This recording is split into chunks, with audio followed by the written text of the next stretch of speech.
Welcome everyone. तो आज के अपन वीडियो में देखेंगे कि पावर बीआई में एक डेट टेबल कैसे क्रिएट किया जाता है और डेट टेबल के एडवांटेज क्या होते हैं। तो जैसे कि अपने को एक डेट टेबल क्रिएट करना है, तो उसके लिए सबसे इम्पॉर्टेंट चीज़ होती है कि आपका जो डेटा है उसमें एक डेट का कॉलम होना चाहिए। जैसे आप इस डेटा में एक ऑर्डर डेट का कॉलम है जिसमें मल्टीपल डेट्स लिखी हुई हैं। जैसे कोई सी 2014 की है, कोई 2012 की, कोई 2013 की। अगर अपने को प्रॉपरली एनालाइज करना है तो अपने को क्या ज़रूरत पड़ती है कि आपके पास एक डेट टेबल हो जिसमें सारी डेट्स हों। इस अपने डेटा में कई सारी डेट्स हो सकती हैं जो प्रेजेंट हो और कई सारी डेट्स हो सकती हैं जो ना हो। वो प्रॉब्लम क्रिएट करती हैं जब अपन चीज़ों को एनालाइज करते हैं। तो उसके लिए इंपॉर्टेंट होता है कि आपके पास एक प्रॉपर डेट टेबल हो और वो इससे कनेक्टेड रहे। उसके लिए अपन क्या करते हैं, एक न्यू टेबल क्रिएट करते हैं। जिसे अपन ने न्यू टेबल पे क्रिएट किया, आपको एक डेक्स लिखने के लिए एक फॉर्मूला बार मिलता है जिसमें अपन यहाँ पे अपने डेट टेबल का नेम रख सकते हैं। जैसे अपन डेट टेबल का नेम डेट रख लेते हैं।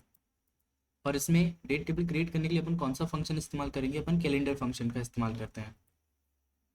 जैसे अपन कैलेंडर फंक्शन का इस्तेमाल करेंगे, वो आपसे पूछता है कि स्टार्टिंग डेट और एंडिंग डेट चाहिए उसको।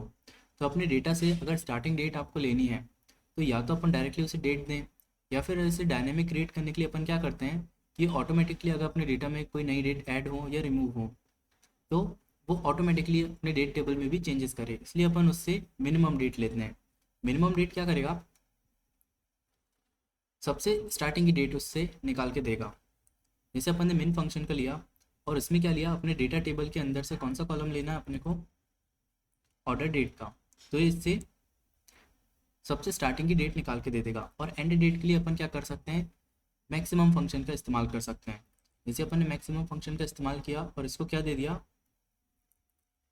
डेटा टेबल में ऑर्डर डेट की जो मैक्सिमम डेट रहेगी, मतलब जो सबसे लेटेस्ट डेट रहेगी, वो निकाल के दे देगा।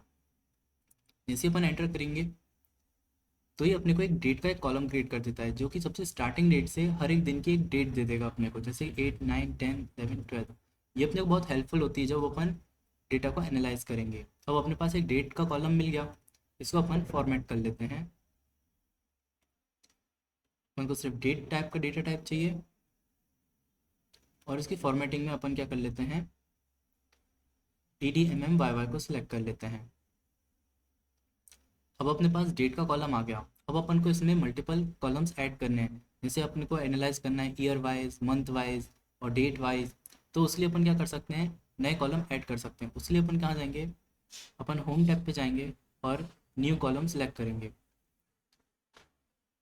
अब जैसे अपने को इस डेट से ईयर एक्सट्रैक्ट करना है तो अपन क्या कर सकते हैं, एक ईयर का कॉलम क्रिएट कर सकते हैं। उसके लिए अपन कौन सा फंक्शन इस्तेमाल करेंगे, ईयर फंक्शन का इस्तेमाल करते हैं। उसमें डेट कहाँ है, डेट अपनी ये जो डेट वाला जो नया टेबल अपन ने क्रिएट किया है उसमें ये डेट कॉलम को इस्तेमाल करेंगे अपन।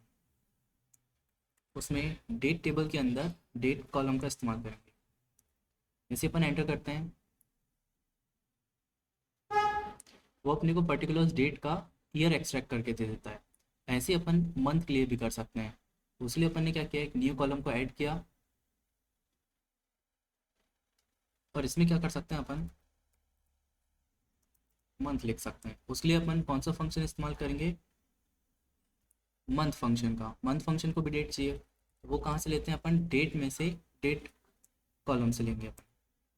जैसे अपन एंटर करेंगे, उसने अपने को मंथ को नंबर्स में दे दिया, 1 मतलब जनवरी टू 12 मतलब दिसंबर।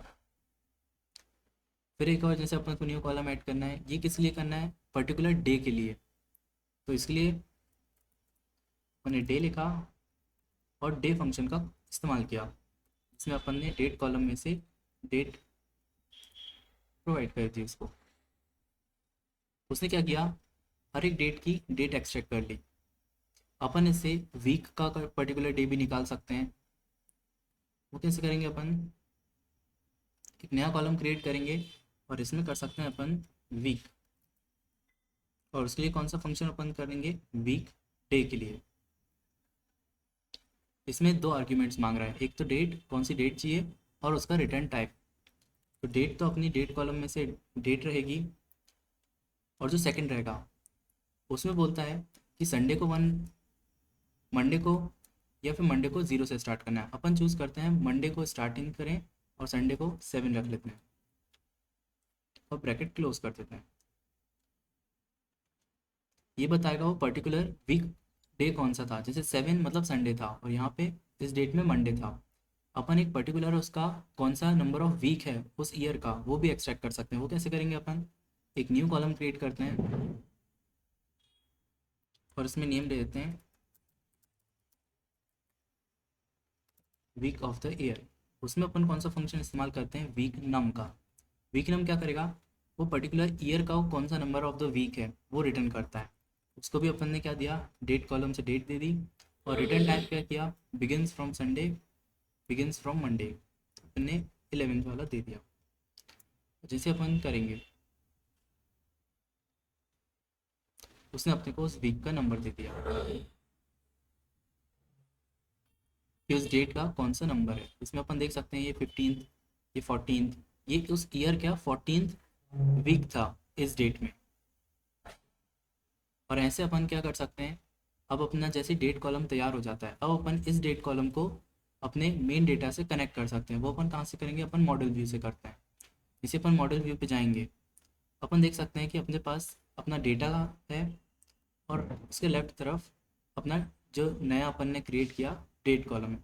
इसमें जो अपना डेट रहेगी इसे ड्रैग करके अपन कौन से इसमें मैचिंग कॉलम रहेगा वो सिलेक्ट करेंगे अपन। जैसे इसकी जो डेट है वो कौन से मैच करती है, ऑर्डर डेट से। तो अपन ने ऑर्डर को ड्रैग किया और ऑर्डर डेट के ऊपर ड्रॉप कर दिया। जैसे ये पूछेगा इसे टेबल कनेक्शन क्रिएट करने के लिए, ये सारी चीज़ें ऑटोमेटिकली कर लेगा, अपने को सिर्फ ओके पे क्लिक करना रहता है।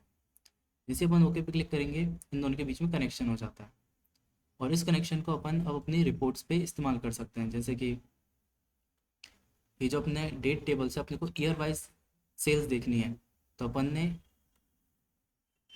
एक सैम्पल के लिए चार्ट क्रिएट किया और उसमें क्या ले लिया, ईयर वाइज सेल्स। तो कौन से पर्टिकुलर ईयर में कितनी सेल्स हुई है ये अपन शो कर दिया इससे। Thank you.